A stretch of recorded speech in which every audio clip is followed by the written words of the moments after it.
नमस्कार. कोल्हापूर सकाळमध्ये सर्वांचं स्वागत.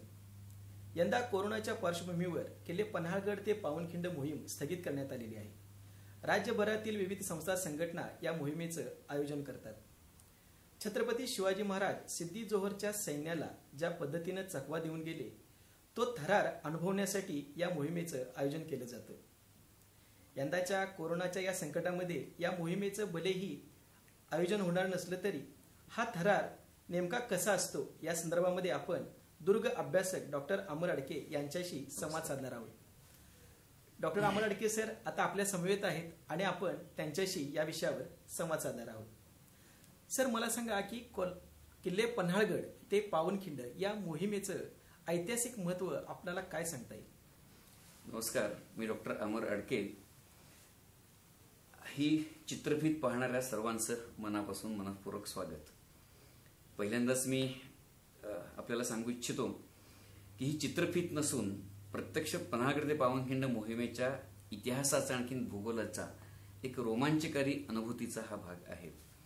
आणि सुदैवानं आनंदाची गोष्ट अशी आहे की गेली कित्येक वर्ष माझ्याबरोबर भटकंती करणारे संदीप खांडेकर हेच आज माझ्याबरोबर चर्चेला आणखीन गप्पांना बसलेले आहेत. प्रश्न खूप चांगला आहे की पन्हाळगड ते पावनखिंड मोहिमेचं ऐतिहासिक महत्व काय. मी असं म्हणेन संदीप की निव्वळ या गोष्टीचं ऐतिहासिक महत्व नाही आहे. मी तर असं म्हणेन की वर्तमान आणि वैश्विक महत्व असणारी ही एक रोमांचकारी म्हणण्यापेक्षा प्रेरणादायी अशी ही एक मोहीम आहे. श्री शिवाजी महाराजांच्या जीवनचरित्रामध्ये जे अनेक संघर्षमय प्रसंग आले की ज्या प्रसंगांच्या मध्ये अफाट शक्तीपेक्षा त्यांच्या कल्पकतेमुळे शत्रूला नामोहरम केलं गेलं, त्यातले संपूर्ण विश्वाला वंद्य असणारी जी एक युद्धाची, मी मोहीमच म्हणतो त्याला, जे युद्ध आहे ते युद्ध म्हणजे पन्हाळगड ते पावनखिंडचं युद्ध. पण पन्हाळगड ते पावनखिंड युद्ध याच्या इतिहासामध्ये जेव्हा आपण जातो तेव्हा पन्हाळगड ते पावनखिंड हा थोडासा अपुरा शब्द आहे असं मला वाटतं. कारण पावनखिंडीपाशी धारातीर्थी पतनाचा इतिहास क्षणभर विसावतो, पण विशाळगडाच्या पायथ्याशी श्री शिवाजी महाराजांनी जो जसवंत आणि सूर्यवंशाचा पराभव केला तिथपर्यंत हा पन्हाळगड ते विशाळगड युद्धाचा, मी तर याला नेहमी असं म्हणतो की हे पन्हाळगड ते पावनखिंड असं नसून हे श्री पन्हाळगड ते श्री विशाळगड असा श्री शिवाजी महाराजांच्या जीवनचरित्रामधल्या स्वराज्य स्थापनेच्या संघर्षांपैकी एक प्रेरणेचा प्रसंग आहे. मग याचं ऐतिहासिक महत्व नेमकं काय आहे? या युद्धाचा आवाका, या युद्धाची संख्या, या युद्धाचं स्वरूप जरी बघितलं तरी शिवाजी महाराजांनी स्वराज्य स्थापनेच्या कालखंडामध्ये ज्या मोहिमांच्या मध्ये सखा सह्याद्री असंच आपण त्याला म्हणूयात की सह्याद्रीची साथ श्री शिवाजी महाराजांना होती, त्याच्या भूगोलाचा अत्यंत कल्पक वापर करून कमीत कमी माणसांच्या निशी जास्तीत जास्त माणसांच्या बरोबर युद्ध करून शत्रूच्या मानसिकतेचं खच्चीकरण करून शत्रूच्या शारीरिक आघात त्याच्यावर करून शत्रूला पराभूत करून स्वराज्याचा पाया भक्कम केला गेला, तो या पन्हाळगड पावनखिंड विशाळगड मोहिमेच्या माध्यमातून केला गेला.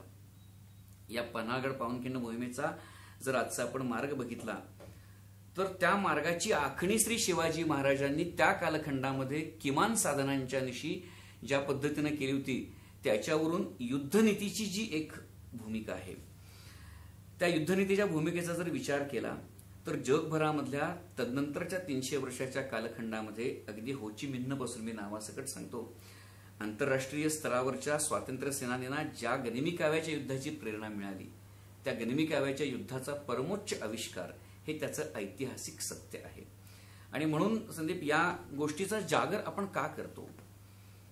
पन्हाळगड ते पावनखिंड आणि पावनखिंड ते विशाळगड ही जी काही पावनखिंड संग्राम स्मृती यात्रा प्रतिवर्षी आपण आयोजित करतो ही पावसाळ्यामधला ट्रेक हा नाही आहे. याची भूमिका अशी आहे की शिवाजी महाराजांच्या बरोबरच्या मावळ्यांना ज्या पद्धतीने श्री शिवाजी महाराजांना पन्हाळगडावरून बाहेर पडून सुखरूपपणे विशाळगडापर्यंत पोहोचवायचं होतं, ते जीवन आणखीन मृत्यूच्या संघर्षामध्ये असताना मावळ्यांनी जी निष्ठा स्वराज्याप्रती आणि शिवाजी महाराजांच्या प्रती व्यक्त केली त्या निष्ठेचा, त्या पराक्रमाचा, त्या हौतात्म्याचा, त्या धारातीर्थी पतनाचा हा एक प्रेरणादायी इतिहास आहे की ज्याच्याकडून राष्ट्रीय चारित्र्य आणि राष्ट्रीय बांधणीचा खूप मोठा एक प्रेरणेचा मंत्र आपण या मोहिमेतून घेऊ शकत असतो.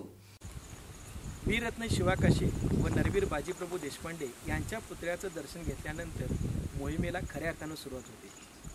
फुटका नंदीचा मार्ग कुठे आहे, राजदिंडी मार्ग कुठे आहे, अशी मोहिमेवरांमध्ये चर्चा सुरू होती. आणि या मार्गे म्हणजे आता आपण ज्या ठिकाणी आहोत तोच मार्ग राजदिंडीचा मार्ग म्हणून ओळखला जातो. इतिहासकारांच्या मते याच मार्गाने छत्रपती शिवाजी महाराज मासाई पठाराच्या दिशेनं निघून गेले. हा इतिहास जाणून घेण्यापूर्वी आपण एखादी संस्था पन्हाळा ते पावनखिंड या पदभ्रमंती मोहिमेचे नियोजन कसं करते या संदर्भात जाणून घेऊ. माझ्या समवेत सह्याद्री प्रतिष्ठानचे सचिव प्रवीण उबाळे आहेत. तर आपण त्यांच्याकडून जाणून घेऊ की त्यांचं या मोहिमे पाठीमागचं प्लॅनिंग कसं असतं. पन्हाळा ते पावनखिंड मोहीम आयोजित करताना तुमचं प्लॅनिंग असतं, तुम्ही नियोजन कसं करता? सह्याद्री प्रतिष्ठान ही संस्था गेली 25 ते 26 वर्ष या मोहिमेचं आयोजन करते. ही मोहीम एक साहसवीरांची मोहीम म्हणून आपण या मोहिमेकडे बघतो. तर ह्या मोहिमेचं नियोजन जून महिन्यापासून चालू असतं. पहिली मीटिंग आपली होती त्यावेळेला फॉर्म छापणे, त्यानंतर त्याच्याबद्दल त्या फॉर्म कुठं कलेक्ट करायचं, त्याचे ठिकाणं, ह्या सर्व गोष्टीची त्यामध्ये आखणी होती. मग प्रथम फळी, सेकंड फळी, थर्ड फळी अशा ट्रेकमधल्या ज्या मोहीमवीरांच्या ज्या हे असतात त्याचं प्लॅनिंग होतं. त्यानंतर आपण सर्व मोहीमवीरांना, महाराष्ट्रातून सगळ्या येणाऱ्या मोहीमवीरांना कशा पद्धतीनं आपण त्यांना मोहिमेमध्ये सूचना द्यायच्या ह्याचं एक प्लॅनिंग असतं. त्याच पद्धतीनं आपण प्रथमतः या सर्व मोहीमवीरांचा एक आकडा आपल्याला पाहिजेला असतो. का तर मध्ये गावे लागतात मध्ये, तर त्या गावामध्ये राहण्याची पूर्वीपासून फार कमी हे होती. म्हणजे घरांची संख्या कमी असल्यामुळं राहण्याच्या दृष्टिकोनातून आपल्याला आटोक्यात संख्या न्यायला लागायची. आता राहण्यासाठी काही प्रॉब्लेम नाही, कारण युवराज संभाजीराजे छत्रपती यांच्या माध्यमातून करपेवाडी या ठिकाणी हॉल बांधण्यात आलेला आहे. त्यामध्ये कमीत कमी 200-300 लोक राहू शकतात अशा पद्धतीचं नियोजन आहे. आणि तिथून पुढं आपण मग ह्या मोहीमवीरांना कोल्हापूरमध्ये रंका स्टँडवरती बोलवतो आणि तिथून गाडीनं पन्हाळ्यावरती येतो.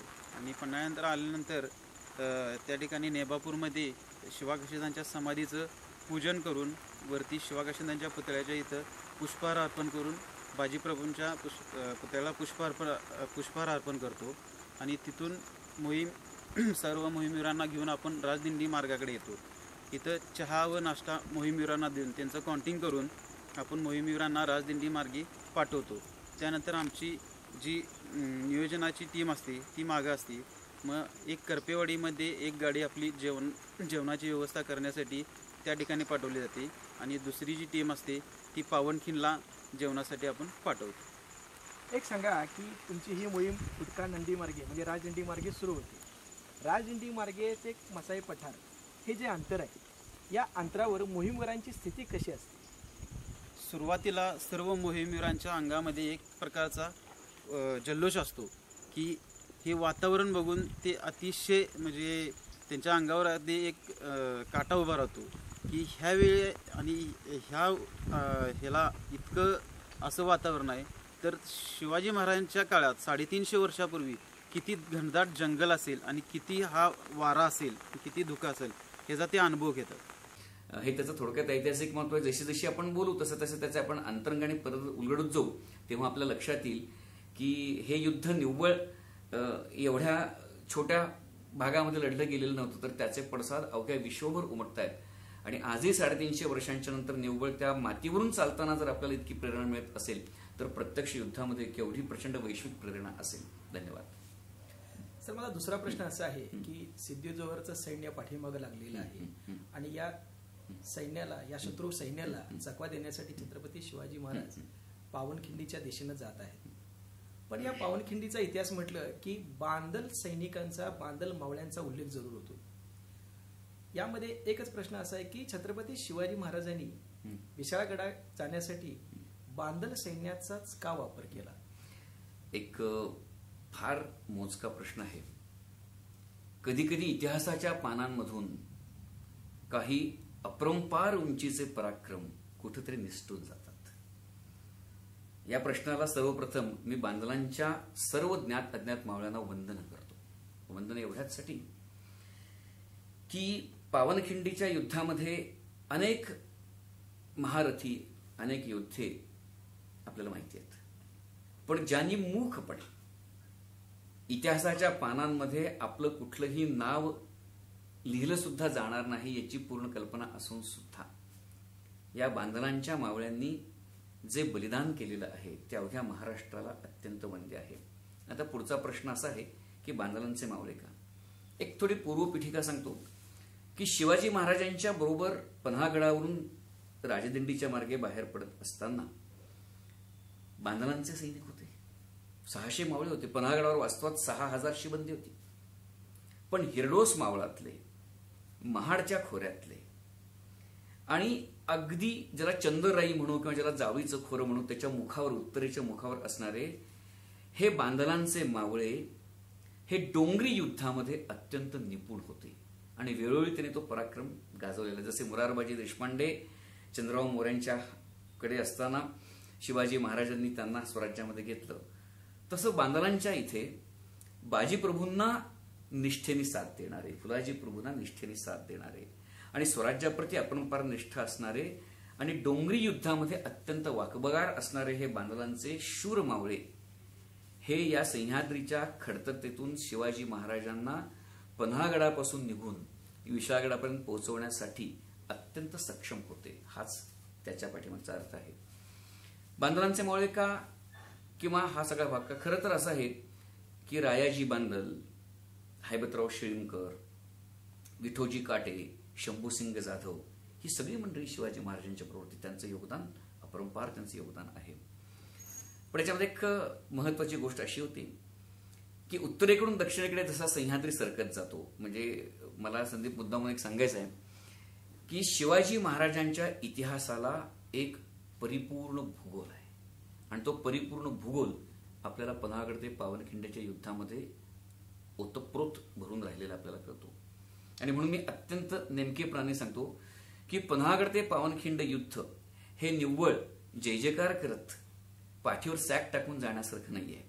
त्या मार्गावरून चालणाऱ्या प्रत्येक माणसाला सह्याद्रीचं जे काही विलोभनीय रूप दिसतं, मी विलोभनीयच म्हणतो, त्या प्रत्येक क्षणामध्ये असणारा शिवाजी महाराजांच्या युद्धनीतीच्या कल्पकतेचा भाव दिसतो. या सगळ्या भावामुळे जेव्हा तो पावनखिंड, मी त्याला पावनखिंड म्हणत नाही, कासार नदीच्या उगमापर्यंत जेव्हा पोचतो की जिथे गनिमी केव्हाची युद्धाची समाप्ती होणं आवश्यक होतं, तिथपर्यंत पोचताना आपल्याला असं लक्षात येतं की एक मावळा सह्याद्रीच्या माध्यमातून शत्रूच्या किमान 100 मावळ्यांना बाहेर पडू शकेल अशी योजना शिवाजी महाराजांनी या मार्गाची आखणी करताना, या मार्गाची निश्चिती करताना महाराजांनी केलेली होती. आणि मग अशा पद्धतीच्या डोंगरी युद्धामध्ये खरं तर शिवाजी महाराजांचे सगळेच मावळे सह्याद्रीच्या, म्हणून तर मावळे आपण त्यांना म्हणतो. पण बांदलांचं एक वैशिष्ट्य असं होतं की त्या महाडच्या, त्या वरंद घाटाच्या, त्या हिरडोस मावळाच्या, त्या सगळ्या परिसरामध्ये असणारे हे सगळे बांदलांचे जे सैनिक आहेत, राजगडाच्या पायथ्याशी असणारे बांदलांचे सैनिक आहेत, या बांदलांच्या सैनिकाचं योगदान जे आहे ते डोंगरी युद्धामध्ये मुळातच सिद्ध झालेलं होतं. आणि म्हणून पन्हागड ते पावनखिंड जात असताना बांदलांच्या या अज्ञात मावळ्यांच्या आकृत्या आपल्या समोर येत असतात. इतकं कोणाचं नाव आपल्याला माहिती, कोणाचं नाव माहिती, कोणाचंच नाव माहिती नाहीये. पण पन्हागडाच्या राजदिंडीमधून बाहेर पडलेलं या मावळ्यांचं पाऊल त्यांच्या घरी पडलंच नाही, पण त्यांना इतिहास कधीच विसरणार नाहीये. डोंगरी युद्धामध्ये निपुण असणारे हे सर्व मावळे, बांदलांचे मावळे, हे शिवाजी महाराजांनी अत्यंत बारकाईने त्यांची निवड केलेली होती. हे त्यांचं योगदान आहे. सर, माझा पुढचा प्रश्न असा आहे की छत्रपती शिवाजी महाराजांच्या युद्धनीतीचं एक सूत्र होतं की कमीत कमी सैन्य बळावर लढणं. बरोबर. या कमीत कमी सैन्य बळावर लढणं हा त्यांचं सूत्र असताना सुद्धा त्यांनी मावळ्यांमध्ये एक विशिष्ट प्रकारची प्रेरणा किंवा निष्ठा पेरली होती. आपण वीररत्न शिवाकाशीत यांचं उदाहरण बघितलं, फुलाजी प्रभू देशपांडे, बाजीप्रभू देशपांडे आणि बांदल मावळे जे छत्रपती शिवाजी महाराजांसाठी बलिदान द्यायला तत्पर होते, तयार होते. मग हा त्यांचा जो काय फॉर्म्युला छत्रपती शिवाजी महाराजांचा की या मावळ्यांमध्ये एक पराकोटीची निष्ठा आणि पराकोटीचं स्वराज्य प्रेम, याचा फॉर्म्युला कसा आहे त्यांचा आणि तो निर्माण त्यांनी कसा केला असावा? एक हा प्रश्न पावनखिंडी जसा संबंधित आहे तसा प्रत्येक मराठी माणसाच्या आतल्या एका अंतर्यामीच्या प्रेरणेचा प्रश्न आहे. काहीही न देता शिवाजी महाराजांनी या मावळ्यांच्याकडून असामान्य काम कसं करून घेतलं, हा तो नेमका प्रश्न आहे. प्रश्न असा आहे की हा शोध घेत गेली जवळजवळ 40 वर्ष सह्याद्रीच्या दऱ्याखोऱ्यांच्या मध्ये फिरतो आणि आजही एक उदाहरणादाखल मी सांगतो की कुठल्याही किल्ल्यावर गेलो तर कदाचित त्या किल्ल्यावर शिवाजी महाराज गेलेले सुद्धा नसतात, पण तिथला एक गावकरी सांगतो की ही शिवाजी महाराजांची वाट बरं का. त्याला माहिती नसतं या किल्ल्यावर शिवाजी महाराज आलेत की नाही, या किल्ल्यावर शिवाजी महाराज राहिले होते की नाही, पण प्रत्येक मराठी माणसाला असं वाटतं की शिवाजी महाराज माझ्या किल्ल्यावर येऊन गेलेत. प्रत्येक मराठी मनाला असं वाटतं की शिवाजी महाराज माझ्या घरी येऊन गेलेले आहेत. प्रत्येक मराठी मनाला असं वाटतं की माझ्या मनात शिवाजी महाराज आहेत. ही राष्ट्र निर्मितीची प्रेरणा एखाद्या सामान्य मावळ्यांचा शारीरिक आणि मानसिक बल आहे तो 1000 पटींनी वाढवत होता. हे शिवाजी महाराजांचं आध्यात्मिक स्वराज्य होतं. आध्यात्मिक म्हणजे की एक एक नक्की गोष्ट अशी आहे की पन्हाळगडावरून राजदिंडीच्या मार्गे बाहेर पडत असताना त्या 600 मावळ्यांना हे एवढंच माहिती होतं की आपला राजा हा विशाळगडावर सुखरूप पोचला पाहिजे. आपण जिवंत राहिलो नाही राहिलो तरी चालेल, पण आपला राजा हा विशाळगडावर सुखरूप पोचला पाहिजे. त्याच्यासाठी मी जोपर्यंत शिवाजी महाराज विशाळगडावर पोहोचत नाहीयेत तोपर्यंत मी मरणार नाही. ही एक प्रचंड मोठी प्रेरणा त्यांच्यामध्ये होती. कल्पना करा की सामान्यातल्या सामान्य माणसामध्ये हे असामान्यत्व शिवाजी महाराजांनी निर्माण केलं आणि त्या माणसांच्या अवघे 300 मावळे बाजीप्रभूंच्या बरोबर आहेत, अवघे 300 मावळे शिवाजी महाराजांच्या बरोबर आहेत आणि जवळजवळ 3000 सैन्य पावनखिंडीमध्ये आक्रमण होते आणि जसवंतराव आणि सूर्यरावांचा वेढा आहे तो कित्येक मावळ्यांचा आहे. हे अफाट ताकद आली कुठून? ती शरीराच्या पलीकडे एका अंतर्मनाची ताकद असते आणि आजही 300-350 वर्षांच्या नंतर पन्हाळगड ते पावनखिंड जात असताना सामान्यातला सामान्य माणूस सुद्धा अनुभव असा आहे की जो माणूस पूर्वी 5 पावलं सुद्धा चाललेला नाहीये तो आज 50 किलोमीटर अंतर चालतो आणि घरी गेल्यानंतर अभिमानाने मिरवतो की मी आज पन्हाळगड ते पावनखिंड केली. ही प्रेरणा जर आज असेल तर त्यावेळेला शिवाजी महाराज प्रत्यक्ष शाळेत असताना कोणती प्रेरणा असेल? याच्यामधलं नेमकं उत्तर संदीप असं आहे की जगामधल्या कुठल्याही भूभागाला न लाभलेलं, मी फार विचारपूर्वक विधान करतोय, जगातल्या कुठल्याही भूभागाला न लाभलेलं एक दैवी वरदान, मी दैवीच म्हणतो त्याला, एक नैसर्गिक वरदान आपल्याला आहे. ते म्हणजे श्री शिवाजी महाराजांचं अस्तित्व आणि त्यांचे विचार. आजही पृथ्वीच्या पाठीवर कोणताही अपवाद नसणारा जगाच्या ज्ञात इतिहासातला एकमेव राजा म्हणजे श्री शिवाजी महाराज आहे. आपल्या स्वप्नात ते येतात आणि मग आपण पंगुम लंघयते गिरिम, तर त्यावेळेला मावळ्यांच्या मनामध्ये एकच ध्येय होतं की स्वभूमीसाठी, स्वतःच्या राज्यासाठी, स्वराज्यासाठी, स्वतःच्या म्हणजे महाराजांच्या नव्हे रयतेच्या राज्यासाठी या माणसांनी आपलं आयुष्य वेचलंय आणि यांच्यासाठी आपला एक जीव गेला तर काय, ही भावना जी आहे ही भावना महाराजांच्या म्हणजे किती म्हणजे बाजीप्रभू असतील, फुलाजी प्रभू असतील, वीररत्न शिवा काशीद असतील, रायाजी बांदल असतील, यातले मी माणसं सांगतो, विठोजी काटे असतील, शंभूसिंग जाधव असतील, मुरारबाजी असतील, सूर्याजी, किती नावं घेऊ, इतकी नावं सगळी आहेत. आपणही तीच प्रेरणा आज महाराष्ट्रात जागवतो. याचं कारण असं आहे की शिवाजी महाराजांनी पावनखिंडीच्या युद्धामध्ये माणसाच्या शरीरापेक्षा माणसाच्या मनाच्या कणखरतेचा आणि आत्मविश्वासाचा जो वापर करून घेतला त्याची काही उदाहरणं मी सांगेन कशी ती प्रेरणा दिलेली होती. आणखीन काही प्रश्न असेल तर आपण थोडंसं पुढे जाऊ. मला आणखीन काही वेगळ्या गोष्टी एक सांगा की पन्हाळगडाच्या पायथ्याला सिद्धी जोहरचा वेढा आहे आणि हा सिद्धी जोहरचा वेढा तोडून त्यातून बाहेर पडणं म्हणजे खरं तर जिकिरीचं काम करत. मग या परिस्थितीमध्ये छत्रपती शिवाजी महाराजांच्या हेर खात्याची भूमिका कशी असेल हा एक अत्यंत अज्ञात असा भाग आहे आणि या सर्व गोष्टींच्यासाठी खूप लिखित पुरावे सुद्धा आहेत. आपल्याला असं वाटतं का की आषाढ शुद्ध पौर्णिमेच्या रात्री महाराजांच्या आधी 2 दिवस मनात आलं आणि आपण मावळ्यांच्यासह आपण जो नाही, या युद्धाची इतकी सखोल योजना शिवाजी महाराजांनी केलेली होती की साधारणपणे जो नेमका प्रश्न आहे की हेर खातं काय होतं, महाराजांच्या हेर खात्या इतका प्रभावी संच आजही कुठल्या राष्ट्राकडे असेल असं मला वाटत नाही. त्यांचं शरीर आणि त्यांची मन हीच ताकद होती. काही उदाहरणं मी त्याच्यामध्ये सांगतो संदीप. कसं होतं की साधारणपणे एप्रिल महिन्यापर्यंत शिवाजी महाराजांना एक साधारणपणे 2 मार्च 1660 रोजी शिवाजी महाराज पन्हागडावर आले. तो गुढीपाडव्याच्या मिरजेच्या वेड्यातून ते इकडे आले आणि त्याच्यानंतर साधारणपणे एक लोकांचा अंदाज होता, महाराजांचा नव्हता, लोकांचा अंदाज होता की मैदानी युद्धामध्ये प्रवीण असणारा सिद्दी जोहर, सलाबत खान ही पदवी त्याला मिळाली होती आणि तो कर्नूलवरून या सगळ्या विजापुरातून मिरज मार्गे अथणी मार्गे तो आला. अपेक्षा अशी होती की मैदानी युद्धामध्ये तरबेज असणारा सिद्दी जोहर, ज्याला पन्हागडाच्या पश्चिमेकडचा, उत्तरेकडचा, पूर्वेकडचा थोडा कमी पाऊस असतो, दक्षिणेकडचा आणखीन कमी असतो, या पावसामध्ये तो टिकेल, कदाचित तो वेळा त्याच्यानंतर तो निघून जाईल अशी लोकांची धारणा. पण महाराजांची धारणा नव्हती. त्याला माहिती होतं की हा कसलेला सेनापती आहे. महाराजांनी 2 महिने आधीपासूनच म्हणजे एप्रिल महिन्यापासूनच पन्हागडावरचे हेर आणि स्वराज्याच्या अंतरंगातले हेर, पन्हागडावरून कोणत्या मार्गाने खाली उतरता येईल आणि कोणत्या मार्गाने पुन्हा पन्हागडावर गुपचूप येता येईल याची शेकडो हेरांच्या करवी चाचपणी आधीच सुरू केलेली होती. त्याच्यामधले काही नावं सुद्धा आहेत.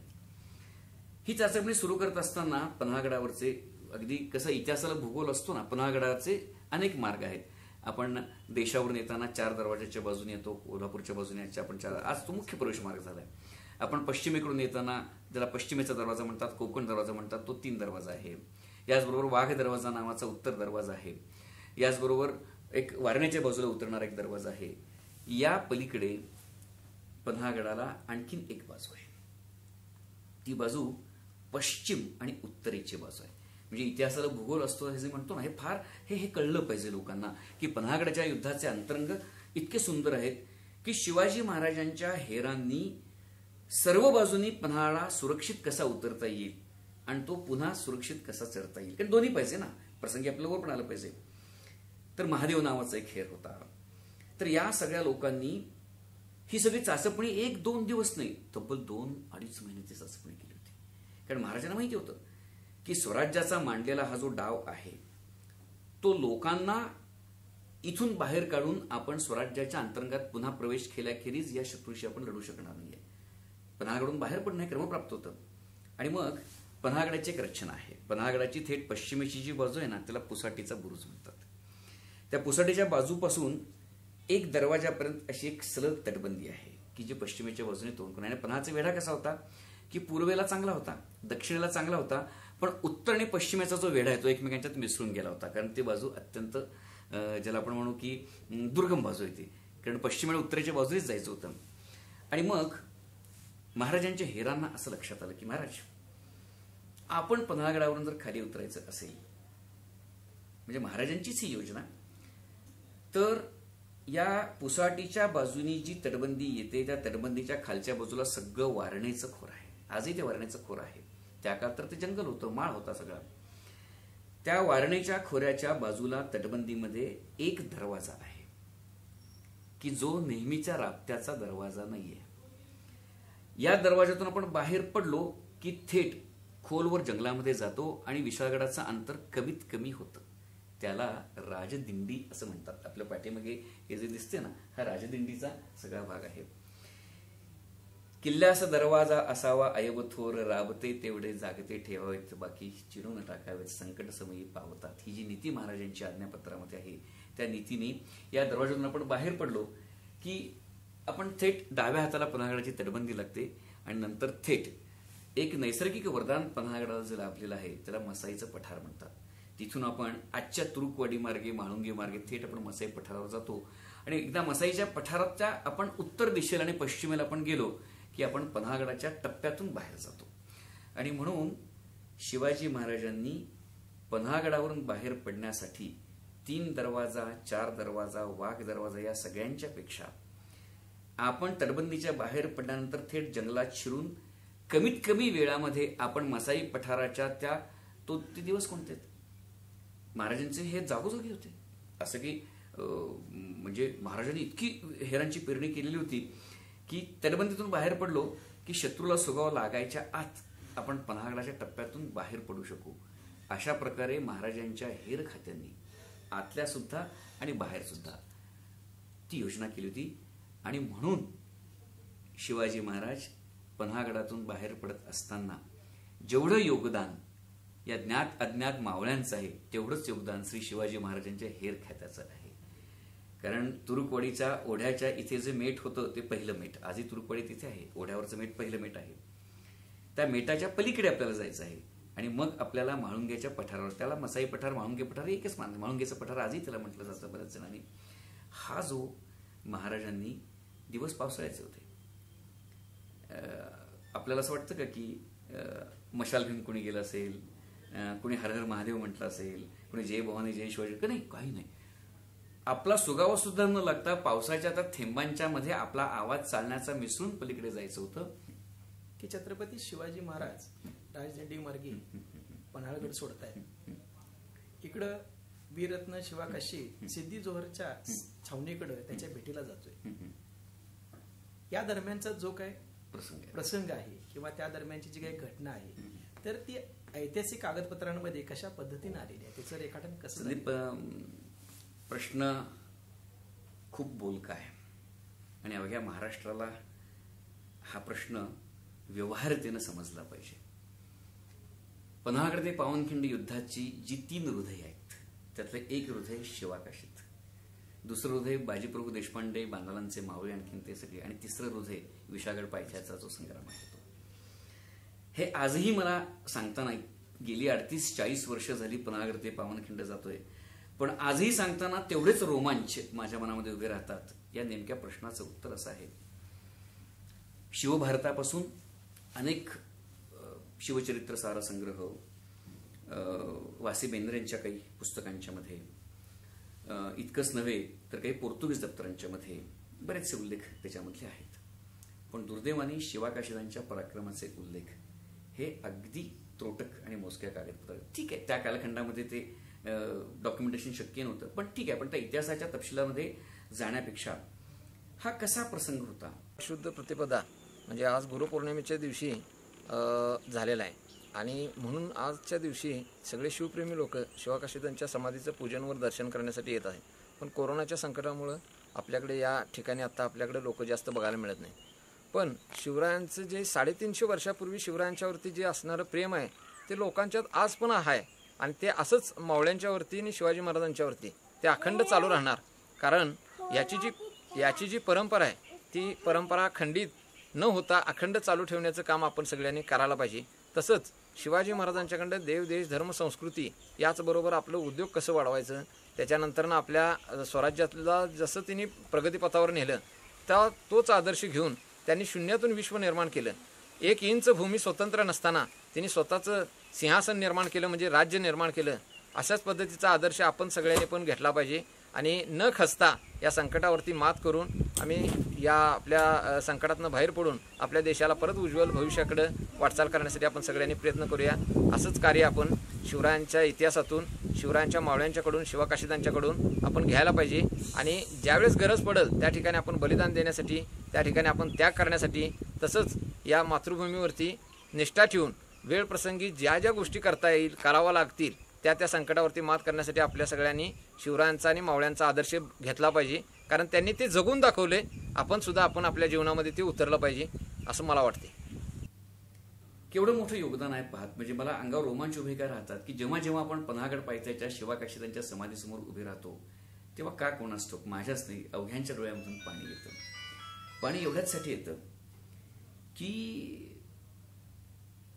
जाणून बुजून, म्हणजे गंमत अशी आहे की युद्धामध्ये लढत असताना एखादा तलवारीचा घाव अंगावर पडणं, युद्धामध्ये लढत असताना अचानकपणे भाला तुमच्या छातीत घुसणं, हे वीरमरणच असतं.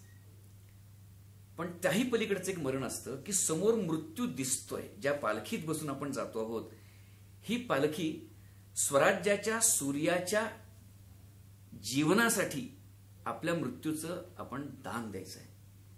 आणि म्हणून शिवाकाशीदांचा जो हौतात्म्य आहे हे अनन्यसाधारण हौतात्म्य आहे. पालखीमध्ये बसलेल्या शिवाकाशीला नक्की माहिती होतं की आपली पावलं पुन्हा आपल्या घरामध्ये आपल्या कुणाच्याही भेटीला जाणार नाहीये. पण तो प्रसंग मात्र फार सुंदर, आणखीन फार सोन्यासारखा प्रसंग आहे. प्रसंगाची गंमत अशी आहे की बऱ्याच जणांना अशी एक जाणीव होते किंवा बऱ्याच जणांना अशी एक भावना वाटते की संपूर्ण पन्हाळगड ते पावनखिंड ही मोहीम शिवाजी महाराज पालखीत बसून गेले. तसं नाहीये. फक्त शत्रूला हूल देण्यासाठीच ही पालखी होती. सगळ्या ऐतिहासिक साधनांच्या अभ्यासाद्वारे आणि प्रत्यक्ष आपण जी भटकंती केली, म्हणजे तूही केली आहेस, आपणही केलेली आहे, गेल्या 40 वर्षाच्या भटकंतीच्या, तर एक वर्षी एक गोष्टीची उकल होत जाते की कुठपर्यंत पालखी आहे.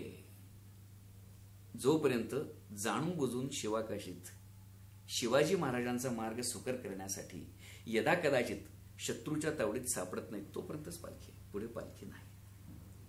कारण शत्रूच्या तावडीत कधी ना कधी ही खबर शत्रूला जाणारच होती की काहीतरी हालचाल माजलेली आहे, आणखीन कोणीतरी कुठं ना कुठं, जसे आपले हेर होते तसे त्यांचेही हेर होते. प्रसंग असा आहे की हा प्रसंग मला मुद्दामून थोडासा भूगोलासह वर्णन करावं असं वाटतो. कारण अवघ्या महाराष्ट्रालाच नव्हे तर अवघ्या जगाला हे कळलं पाहिजे की पन्हाळगड ते पावनखिंड युद्धामधल्या युद्धनीतीमध्ये सगळ्यात पहिलं महत्वाचं जे योगदान आहे ते वीररत्न शिवाकाशीदांचं मोठं योगदान आहे. योगदान असं आहे की शिवाजी महाराज म्हणजे शिवभारतामध्ये जे वर्णन आहे किंवा अन्य याच्यामध्ये जे वर्णन आहे ते वर्णन पण आपण ग्राह्य धरलं पाहिजे. कारण ते तत्कालीन सगळे संदर्भ आहेत की राजदिंडीच्या इथे दिनांक 2 मार्च 1660 म्हणजे चैत्र शुद्ध प्रतिपदा पाडव्यापासून ते 12 जुलै 1660 दिवस कसा निवडला होता पाहत. दिवस असा निवडलेला होता की दक्षिणायन आणखीन उत्तरायणाचा, म्हणजे आता दक्षिणायन सुरू झालं, उत्तरायण आणखीन दक्षिणायनाचा एक संधिकाल असतो. त्या संधिकालामध्ये अजूनही रात्र जी असते ती खूप मोठी असते आणि दिवस खूप लहान असतो. आषाढ शुद्ध पौर्णिमेला आकाशामध्ये पूर्ण चंद्र असतो, पण आषाढामध्ये महामूर पाऊस आपल्या परिसरामध्ये पडत असतो. चंद्रबिंब जेव्हा ढगांच्या पलीकडे चमकत असतं तेव्हा त्यांच्या ढगाच्या वर पडणारा जो प्रकाश असतो तो प्रकाश फाकून जमीन काळी दिसते आणि भूमी जी आहे ती काळी दिसते आणि पाणी जे असतं ते थोडंसं चमचमत असतं. याही पलीकडे पन्हाळगड आणखीन कोल्हापूरच्या परिसराच्या पश्चिमेकडे या ऋतूमध्ये, वर्षा ऋतूच्या आषाढ महिन्यामध्ये अपरंपार पाऊस पडत असतो. त्यामुळे पावसाच्या तालावर आपण जात असताना आपल्याला एक लक्षात येतं की आपले आवाज किमान येतात. तिसरी महत्वाची गोष्ट अशी आहे की ज्याला अनन्यसाधारण महत्व आहे की पावसाळ्यातलं जे धुकं असतं ते डोंगरावर असतं आणि हिवाळ्यातलं धुकं असतं ते जमिनीवर असतं. मी फार अत्यंत विचारपूर्वक ही गोष्ट सांगतो. जेव्हा जेव्हा आपण मसाई पठारावर जातो तेव्हा पावसाळ्यामध्ये अख्खं मसाई पठार हे धुक्यामध्ये लपेटून गेलेलं असतं. या सगळ्या भौगोलिक आणि ऋतुगणिक परिस्थितीचा श्री शिवाजी महाराजांनी फार बारकाईने अभ्यास केला होता आणि म्हणून असं ठरवलं होतं. आषाढ शुद्ध पौर्णिमा काही मुहूर्त म्हणून महाराजांनी घेतली नव्हती, तर त्यावेळेला असणारा हा जो काही ऋतूंचा, संधिकालाचा, पावसाचा याचा जो भाग आहे. आणि मग काय होतं की कधी कधी असे वर्णन असतात, म्हणजे थोडंसं मी धाडसाने विधान करतो. गेली जवळजवळ 38 वर्ष आणि त्याच्या आधीच 2 वर्ष 40 वर्ष त्या मार्गावर जातोय. कोल्हापूर परिसरामध्ये जिथे भरपूर पाऊस असतो पश्चिमेच्या भागात, कधीही पावसाळ्याच्या दिवसांमध्ये या दिवसात विजा चमकतात आणखी कडाडतात असं कधीही नसतं. कारण आपल्याकडे विजा कडाडतात, चमकतात ते सगळं पूर्व मोसमी जेव्हा पाऊस असतो तेव्हा. हे थोडं तपशिलात मी मुद्दा म्हणून सांगतोय. आषाढ शुद्ध पौर्णिमेचा दिवस दिनांक 12 जुलै, त्या दिवशी रात्री शिवाजी महाराज रात्रीच्या पहिल्या प्रहरी, 8 प्रहर असतात दिवसाचे, प्रत्येक प्रहर 3 तासांचा असतो, भर पावसामध्ये रात्रीच्या वेळेला जाण्याचं धाडस हे फार मोठं धाडस आहे. त्याच्यामध्ये पडणाऱ्या पावसांच्या मध्ये ते ओढे नाले ओलांडत जेव्हा तुम्ही मसाई पठारामध्ये लुप्त होता तेव्हा मसाई पठाराचा प्रचंड आवाका असा आहे की त्या आवाक्यामध्ये डोळ्यात बोट घातलं तरी रात्रीच्या वेळेला धुक्यामुळे समोरचा माणूस दिसत नाही. आणि मग किमान इथपर्यंत येण्यासाठी शिवाकाशीदांची पालखी ही, कारण 3 मेटं होती त्यावेळेला. एक जे मेट होतं ते पन्हाळा उतरल्याबरोबर आजचं जे तुरुकडे नावाचं गाव आहे तिथे सगळे ऐतिहासिक साधनांच्या मधले उपलब्ध झालेले सगळे पुरावे. दुसरं जे मेट आहे ते माळुंग्याचं किंवा जेऊरचं मेट म्हणतात. आणि तिसरं जे मेट आहे ते मसाई पठाराच्या बेचक्यामधली अशी 3 मेट होती. या कुठल्या ना कुठल्या मेटामध्ये कुठेतरी. आणि जेव्हा शिवाजी महाराज पन्हाळगडावरून बाहेर पडणार आहेत त्यावेळेचा काय प्रसंग असेल खरं तर. म्हणजे शिवाकाशीत शिवाजी महाराज म्हणजे समस्त महाराष्ट्रातल्या नाभिक समाजाला मी मनोमन वंदन करतो. त्या एकमेव समाजाला हे भाग्य आहे की जन्मले शिवाकाशीत म्हणून पण मृत्यू पावले श्री शिवाजी महाराज म्हणून. आजही रोमांच उभे राहतात. काय पुण्य असेल या माणसांचं, केवढं पुण्य आहे. एक नक्की होतं की खरे शिवाजी महाराज म्हणजे शिवाकाशीतच, असा समस्त सैन्याचाही तो समज व्हावा अशा दृष्टिकोनातूनच ती योजना केली होती. त्र्यंबकपंत गंगाधरपंत हे महाराजांचे एक किल्लेदार होते, एक हेजीब होते. या इतिहासाच्या तपशिलात शिरण्यापेक्षा राजदिंडीमधून बाहेर पडल्यानंतर या दोन्ही पालख्या वेगाने पन्हागडापासून दूर झाल्यानंतर कोणत्या ना कोणत्या एका क्षणी की ज्याचे निश्चित पुरावे आपल्याकडे नाहीयेत की नेमकी ती पालखी जाणून बुजून वेढ्याच्या दिशेने गेली का अनवधानाने ती वेढ्यामध्ये सापडली, याचे काही असे तसे पुरावे तपशिलात असणं शक्य नाहीये.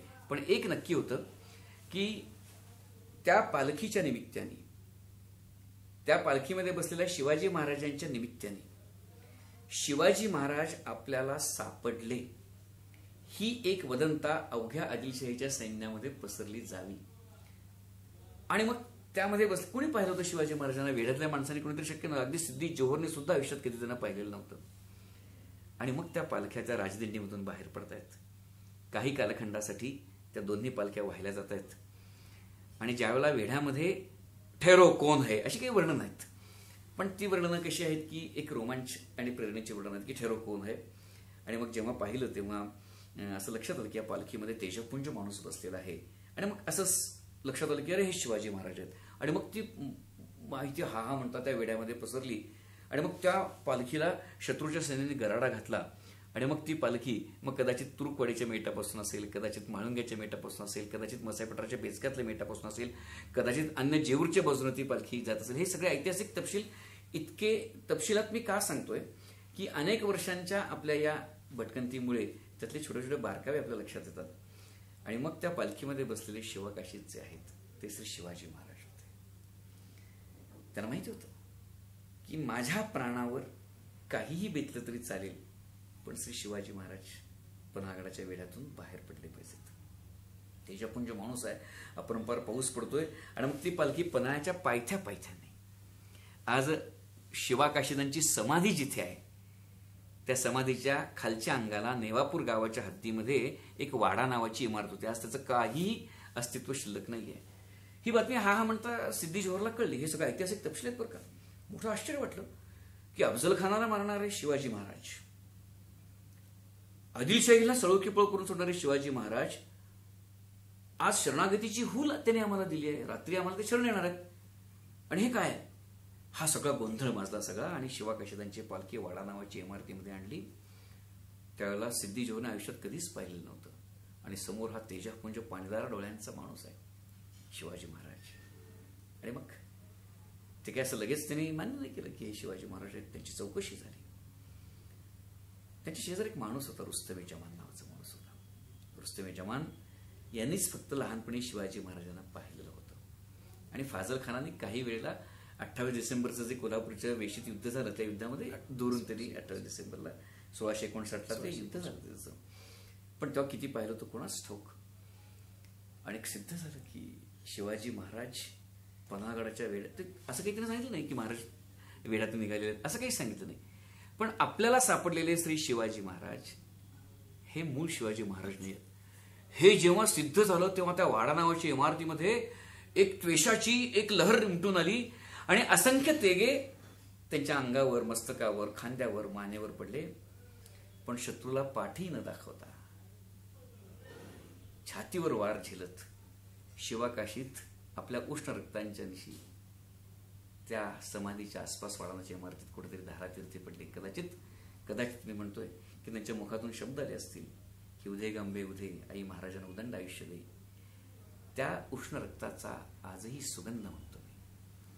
आजही ती प्रेरणा पन्हागड ते पावनखिंडीच्या युद्धाच्या निमित्ताने, त्याच्या जागराच्या निमित्ताने जेव्हा नतमस्तक होतो तेव्हा त्या जमिनीतून असे स्वर येतात की या बलिदानावर, या त्यागावर, शिवाकाशीदांच्या हौतात्म्यावर या स्वराज्याची एक वीट रचली गेलेली आहे. आणि मग म्हणून आज ही जगदवंद्य समाधी, मी जगदवंद्यच म्हणतो, ती ती समाधी. आणि या प्रसंगातून काय काय नेमकं मिळतं की अरे काही आज शिवाकाशीदांचे काही ते स्वतःला काही सरदार म्हणतात, राजे म्हणतात, काहीच नाही. आज शिवाकाशीत हे संपूर्ण महाराष्ट्रातच नव्हे तर जगभर किंवा भारतभर श्री शिवाजी महाराजांच्या प्रेरणेने निर्माण केलेला एक हिमालयाच्या उंचीचा प्रेरणेचा मंत्र आहे. आणि ती ही अशी खरं तर याच्यामध्ये खूप काही सांगण्यासारखं आहे. म्हणजे ते सापडले कसे, ते पालखी आणली कशी, त्यांना गराडा घातला कसा, ते एकटेच असणं कसं शक्य आहे. 600 मावळे तर महाराजांच्या बरोबर गेलेले आहेत, आणखीन काही मावळे असले पाहिजेत. पण आपण कधीतरी ह्याचे काही भाग करू आपण आणि नंतर आपण ते करू.